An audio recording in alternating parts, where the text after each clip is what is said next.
we have connective tissue, we have muscle, we have nervous tissue. So for this session, we will be discussing in detail about epithelium. As mentioned earlier, it is contributing for lining of the surface and also responsible for the body cavities lining. And main function is the invagination of this epithelium leads to formation of glands. The proximal part of the glands are called ducts, whereas distal part of it of the epithelial cells modified to form secretory cells and hence glandular secretion. Moving to the next slide, we see here the junctions of epithelial cell. There are different epithelial cell junctions like tight junctions, which absolutely seal the membrane, and these are like all around. They will be like a band form of proteins in addition to actin filaments like the occludins, claudins, and these contribute for the formation of this specific type of tight junction. If there is any defect in this tight junction, then there will be compromisation of fetal blood-brain barrier, leading to severe neurological disorders. Then we have another condition, another type of junction, that is zonular adherence. This zonular adherence contributes for the same band type of junction. In addition, we see that this is exclusively found with respect to epithelial cell tumors, and they promote tumor invasion and they shift to malignancy.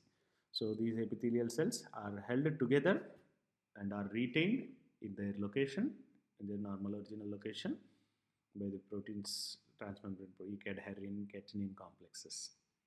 So if this junction is failure, that leads to migration of the epithelial tissues in underlying layers, like in spite of being in lamina propria, they can migrate to submucosa, or they can migrate to muscularis, or even they can extend to serosal layer, resulting in formation of tumors, carcinomas, can be malignant also. Then we have another type of junction, that is desmosomes. These are contributed by macula adherens. So here there are different types of cadherin family, like E-cadherin means epithelial cadherin. We have different types of cadherin families, proteins, that is desmoglein and desmocolin are the subcomponents that are proteins that are essential for formation of this desmosomal type of junctions. These contribute for a spot welting, like a point at a particular point they hold the epithelial cells, and the intermediate filaments are responsible for the formation of cytoskeletal components. This provides points of strong intermediate filament coupling between adjacent cells and strengthening the tissue. And if there is any defect in this spot, then that leads to cohesion or dishesiveness between the adjacent epithelial cells, resulting in dishesive skin disorders. So literally it is characterized by reduced cohesion of epidermal cells, mainly because of the autoimmunity. The antibodies are produced against the desmogleins, that is desmoglein 1, leading to dishesive skin disorders. Then coming to the another type of junction, that is hemidesmosomes. Generally these hemidesmosomes are found between the epithelial cell and the basement membrane. So these are contributed by proteins integrants, and also intermediate filaments contribute as a cytoskeletal elements. They anchors the epithelial cell cytoskeleton to the basal lamina. If there is any mutation in the integrin beta 4 gene, this link to epidermolysis bullosa, where there will be a blistering disorder in the skin which detaches the epidermis from the underlying dermis because of the disruption to the basement membrane. Then we have last type of junctions, that is gap junctions, and generally we have the connexin proteins. These connexin proteins, 6 of them fuse to form connexon, and this connexon is responsible for formation of communication from one cell to the adjacent cell. They allow direct transfer of molecules, ions, and if there is any mutation with respect to these connexin genes, then they link to different types of like deafness, even peripheral neuropathy. So most commonly, like we see with respect to the tight junctions, there is an enterotoxin which is known as Clostridium perfringens. So it leads to food poisoning, where the clotting molecules of prevents insertion of these proteins, and maintenance of tight junction is lost, resulting in loss of tissue fluid into the intestinal lumen, and hence there will be diarrhea seen. Similarly, Helicobacter pylori, H. pylori we say, is also important the etiology of gastric ulcers. They bind extracellular domains of tight junction proteins in cells of the stomach and insert a protein in these cells, that is zona occludens 1, and thus disrupting the signaling from the cell junction.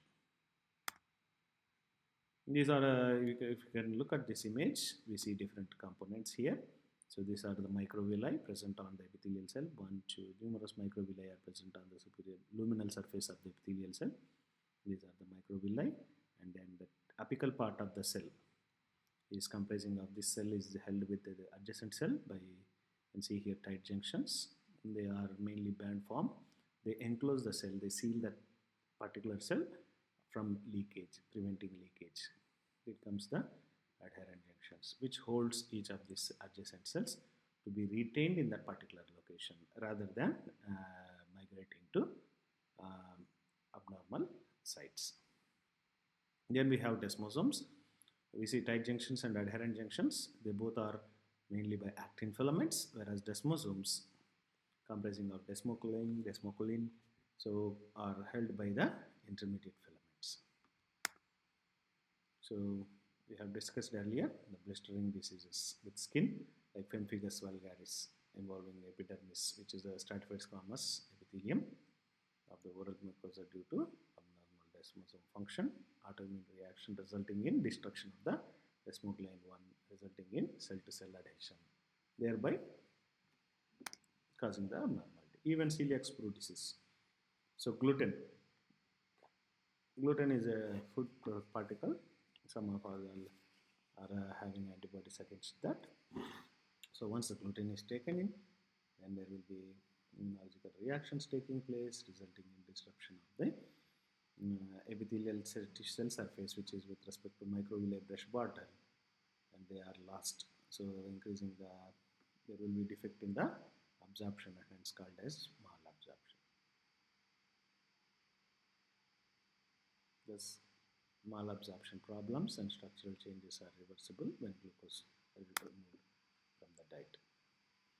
Coming to this component, here we see the cilia.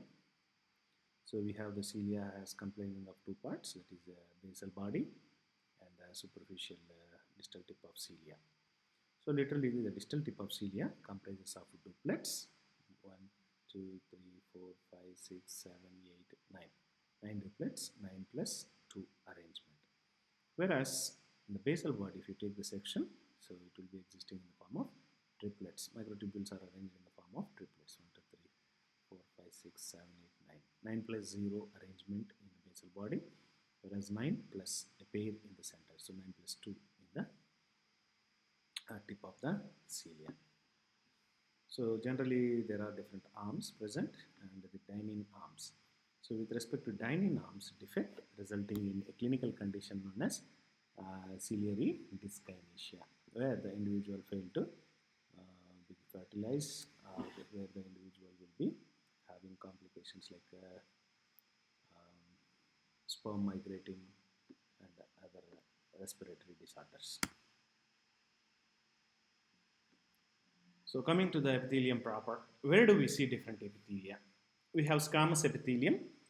This is mainly found in the endothelium, lining of the blood vessels, and also serous lining of the cavities like pleural cavity, pericardial cavity, and peritoneal cavities. We can see that is also called as mesothelium. And we have another type of epithelium, cuboidal. It is seen at ovary and also in the thyroid follicle. So another type is columnar. Even columnar comprises of in the intestine part, which is from stomach all the way down up to rectum. We see simple columnar epithelium with a brush border formed by the microvilli. Even we have gallbladder having the simple columnar epithelium. We also have pseudostratified epithelium, which is also a single layered but it appears to be single layered, but because of the presence of two different sizes of cells, some cells are short, some cells are long. So nuclear arrangement is at different levels, resulting in giving a false appearance of stratification. Generally, this pseudostratified epithelium is also called as respiratory epithelium. It mainly lines the respiratory tract, like the nasal cavity and larynx and the nasopharynx and the trachea, bronchi. We also see the stratified epithelium. When you look at the stratified epithelium, we have stratified squamous keratinized, which is dry, which is surface epithelium, which is epidermis, also called as skin epidermis. Whereas non-keratinized, generally moist, we have mouth, esophagus, larynx, vagina, anal canal, and also even vocal cords of your larynx comprised of stratified squamous non-keratinized epithelium. Then we have stratified cuboidal epithelium. We see this in the sweat glands and also in the developing ovarian follicle. Where the follicular cells are multilaminar follicles, we see cuboidal epithelium, stratified cuboidal. And we have transitional epithelium. So we have transitional epithelium where the epithelial cell transitions from simple squamous to flattened umbrella-shaped cells, dome-shaped or pear-shaped cell to umbrella-shaped cells. So we see this in a urinary system. So the transitional epithelium are also called as urothelium. Bladder, ureter, renal calyces, we see the same type of epithelium. Then we have stratum columnar, stratified columnar epithelium, which is absolutely found in conjunctiva. So as mentioned earlier, ciliary dyskinesia. So in chronic bronchitis, we see that the goblet cells produce excessive mucus and there are too few ciliated cells. Thus, there is a chance of having a condition called as metaplasia. When you see metaplasia is different from metastasis.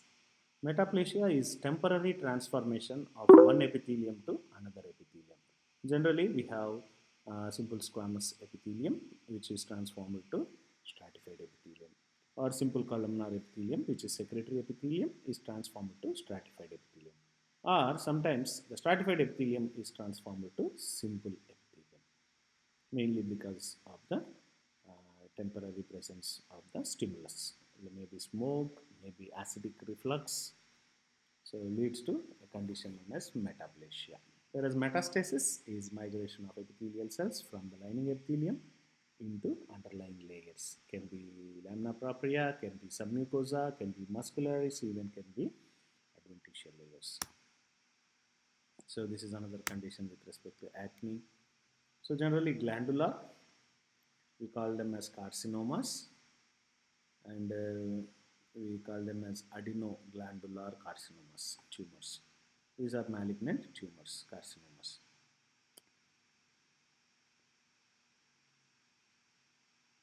So these are different types of glands. The invagination of epithelium, the proximal part of them form ducts, distal part of them form secretory components and also contribute for formation of secretory ducts, secretory cells. So this can be classified as simple tubular, branched tubular, and sometimes even coiled tubular. So we see simple tubular in colon and also intestinal glands or crypts of Lieberkühn. We see branched tubular in uterus, female ureter, and then female womb, or also even the gastric glands. We see branched tubular. And we also see coiled tubular in the case of sweat glands. Now we have another type of glands which are not tube-like, but they are alveolar-like, or acinar-like, or sac-like. You can see here the sac-like projections. So these are again further like simple or single and branched. So if you see here, the branching is with respect to the secretory components, not at the duct level. So these simple ones are the mucous glands along the urethra, whereas multiple branched acinar glands are seen in the sebaceous glands of the skin. Now moving on to the compound glands. Compound glands, if you see, the duct is branched and hence it is called as compound. If it is only tubular, compound tubular, mainly we see it in Brunner glands in duodenum. Whereas if it is branched, And distally you have acini, and this is acinar, compound acinar. And generally we see it in alveolar, that is exocrine part of pancreas, which is serous secretion. Then we have another type, that is tubulo-acinar curve. So this tubulo-acinar, tubular part, and distally we have acinar part. So the ducts of both the tubular and acinar secretory will converge at larger ducts, and thus they form for what? Salivary glands. So we see the salivary glands are obtained here. So we have compound glands comprising of tubular, acinar, and tubulo-acinar. Compound comprising of tubular are in duodenum, Brunner's glands. These are seen in submucosa. And acinar are seen in exocrine part of pancreas. Pancreas opens into second part of duodenum. Then we have tubulo-acinar. These tubulo-acinar are mainly associated with salivary glands. So these are the differences between neoplasia and metaplasia. What is neoplasia? Some epithelial cells, they are prone for abnormal growth resulting in dysplasia, or they can progress to precancerous growth, and hence they are called neoplasia. Generally, neoplastic growth is reversible, and all neoplasias are not cancers, carcinogenic. Sometimes there is an abnormal transformation into another type, and that is called metaplasia. Generally, cigarette smoke transforms the stratified ciliate epithelium into stratified squamous epithelium. Similarly, even with acid reflux, the esophageal stratified squamous keratinized epithelium is transformed to simple columnar epithelium like stomach.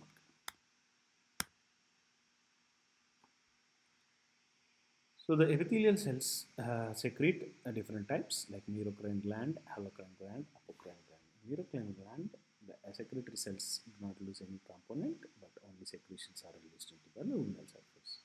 Whereas in holocrine, the entire cell is broken down, pinched off, and is contributing for secretory components. Whereas in apocrine, only part of the cell is lost. So main example for neurocrine gland are salivary glands, and we see holocrine gland is a sebaceous gland, and we see apocrine gland is a mammary gland. So